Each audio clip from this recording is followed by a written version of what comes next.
Құрметті нөмірі 290 орта мектеп ұстаздары мен оқушылары.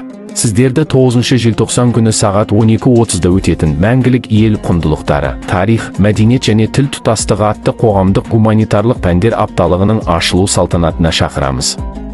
Апталығымыздың бағдарламасымен таныс болыңыздар.